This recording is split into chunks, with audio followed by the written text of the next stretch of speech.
গঙ্গা, গীতা, সাবিত্রী, সীতা, সত্যা, পতিব্রতা, ব্রহ্মাবলী, ব্রহ্মবিদ্যা, ত্রিসন্ধ্যা, মুক্তি গেহিনী, অর্ধমাত্রা, চিদানন্দা, ভবগ্নি, ভ্রান্তি নাশিনী, বেদত্রয়ী, পরানন্দা, তথ্যাত্ম, জ্ঞানমঞ্জুরি, ইত্যতানি জপে নিত্যাং নর নিশ্চর মানুষ জ্ঞান সিদ্ধিং লভে নিত্যাং তথান্তে পরম পদম। নমস্কার। আজ আমি প্রথমে আজকে রাশিটা বলে নিচ্ছি।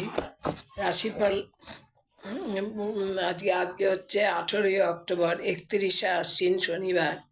মেষ হচ্ছে মিথ্যা অপবাদ, বৃষ পরনির্ভরতা, মিথুন দুর্ভোগ, কর্কট অবসাদ, সিংহ মতানৈক্য, কন্যা চিন্তাযুক্ত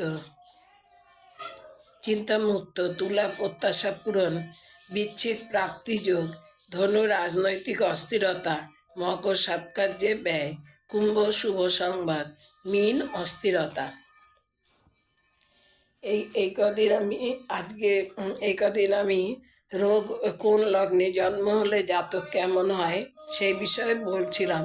আজকে ধনু, মকর, কুম্ভ এবং মীন সম্পর্কে বলবো। ধনু লগ্ন, এই লগ্নে জাতক জাতিকেরা ধৈর্যশীল হবে, লম্বা নাক, সুন্দর চোখ, স্থূল বদন, ছোট ছোট ঠোঁট হবে। এদের লম্বা ভাব বেশি থাকবে, এদের উরু উচ্চ হবে, উচ্চ উদার হবে, নিজের ধর্মকে ভালোবাসবে, ঝগড়াঝাটি ভালোবাসবে, এদের বন্ধুভাব ভালো হবে, হঠাৎ হঠাৎ মাথা গরম হবে, জাতকেরা স্ত্রৈণ হবে, এদের অর্থাভাব ভালো, এদের বউ দেখতে ভালো হবে, গান ভালোবাসে, চক্ষুর রোগী হবে, জানুর উপর তিল থাকবে। মকর লগ্ন, মকর লগ্ন, এই লগ্নে জাতক জাতিকারা কৃশ হবে, বড় বড় চক্ষু, মাথার চুল পাতলা হবে, ঈশ্বরে ভক্তি কম হবে, শিক্ষাগত যোগ্যতা ভালো হবে, জাতকদের স্ত্রী কুচরিত্র, কুৎসিত হবে, এরা ধনবান হবে, ভীরু হবে, জাতিকারা সুন্দর পুরুষের দিকে আকৃষ্ট হবে, জাতকেরা বইয়ের কথায় ওঠা বসা করবে, এদের কপালে বা হাতে তালুতে তিল থাকবে।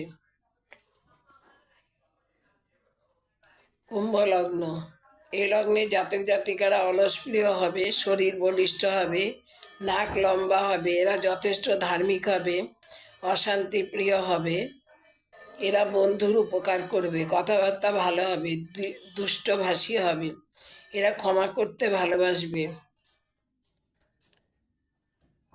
খেলাধুলা ভালোবাসবে, প্রথম দিকে টাকা পয়সা না থাকলেও পরে প্রভূত টাকা পয়সা রোজগার করবে, এদের বিচার ক্ষমতা ভালো থাকবে, এদের পায়ের নিচে তিল থাকবে। মীন লগ্ন, এই জাতক জাতিকারা খর্বাকার হয়, রং ফর্সা হবে, এরা অনিয়ম আমিষ প্রিয় হবে, বিজ্ঞানে যথেষ্ট বুদ্ধি থাকবে, এরা বিশ্বাসী হবে, কন্যাকে বেশি ভালোবাসবে, সাত্বিক ও ধৈর্যশীল হবে, স্ত্রীকে যথেষ্ট ভালোবাসবে, এরা শুনে শুনে অনেক কিছু অভ্যাস করতে পারে, এদের দাঁতের ও ঠোঁটের রোগ থাকবে, এদের মুখমণ্ডলের মধ্যে তিল থাকবে। আজ এই পর্যন্ত।